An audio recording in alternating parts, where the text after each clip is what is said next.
And first and foremost, I want to congratulate the seniors, senior residents and fellows, and just much thanks to their family and friends for the unconditional support. I know I couldn't be here if it wasn't for the support that I get from my family, so congratulations to all of you. Man, these are some strange times. Everything that's supposed to be familiar, it feels so bizarre to all of us. I mean, look at us, giving a graduation speech in front of a cheap camera, all things, so we can connect to the net and have a virtual graduation on Facebook Live. Even my glasses are foggy now because I have them. It is all so strange. But by all accounts, this graduation ceremony is not really what you deserve, especially after so many years of hard work, sacrifice, and study. I've been with most of you, and I've experienced firsthand all the hard work. Yet, here we are, and there's not much we can do about it. You know, regardless of the circumstances, the meaning of these days remains the same to all of us. And what you make out of it is completely, up to you. During these times of so much confusion and hardship, I would like to say a few words about resilience.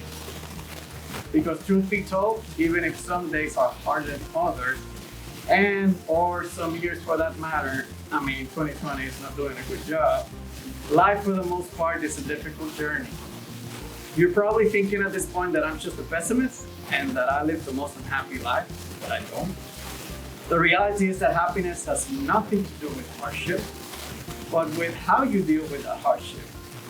I've read about this conception in many books, explained by many different ways, by many different so-called experts, and with many different examples. But the concept of resilience is as old as time. And I'm sure you've heard or read about it before, either from the readings of Socrates or perhaps from your favorite podcast, Driving to Work. And if there is something we've all learned during this strange time, is to be resilient. So first, let me tell you about a pandemic story. During the peak of this crisis, which I was with Dr. Otto all the time, I was appointed as the Radiology Deployment Program Manager for both the residents and faculty. For that extreme privilege, I had to work with ultra-complicated logistics to replace frontline physicians in the event of a severe crisis. That thankfully never came to San Antonio. I'm very thankful for that. All this with limited and ever-changing information. We're getting information every different day and we have to adapt.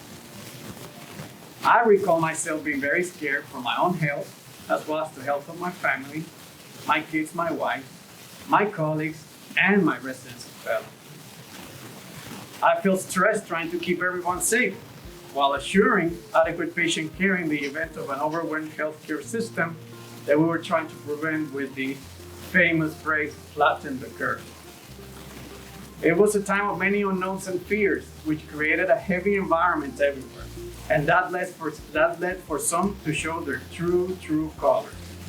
Some of those colors were really bright and helpful, but unfortunately some others were dark and extremely unhelpful. We all had the opportunity to show our bright colors because it is a choice. It is a choice for all of us. Bright colors for me is choosing to be happy despite the circumstances. Dark colors, on the other hand, is letting those circumstances take the best out of you. As you continue with your medical career, be proactive and never be reactive. Today, more than ever. Always stand up for what is right and don't stay constantly in the sidelines. Complacency and convenience have no place in the face of injustice and prejudice. Are you going to be the physician that goes the extra mile to assure the best patient care possible, even if it comes at an inconvenience? Or are you going to be the one to say, it's sad, but nothing else could have been done for this patient? Don't be that person. Be proactive. It's always a choice. Create greatness for you and for your patients instead of waiting the greatness to land in your lap. Build your perfect job, your perfect day, and your perfect praxis. Don't just expect others to do it for you. Not your colleagues, not your boss, not your chair. You need to create it for you. Don't be a slave of those circumstances you cannot control, but be the master of your own environment. Don't go ever chasing perfection if you're not willing and ready to take the road of progression. And you know that constant progression, despite the difficulties of getting better every day, both as a physician, a radiologist, and also a human being. So pandemic or not, mask or not, always choose to show your true bright colors. I look around this room and I see bright colors everywhere in my mind, even if it's small, and even in this a typical graduation ceremony. There are different lights for sure, but they are illuminating all those bright colors that we are choosing to show and see, because again, it is a choice. For me and for you, this is an important day. It's a meaningful day, it's a beautiful day, and it's a very, very perfect day. And it is impressively bright, again, by choice. So with that, congratulations, and I thank you, all you residents and fellows, for all the hard work that you've done for our institution. Thank you.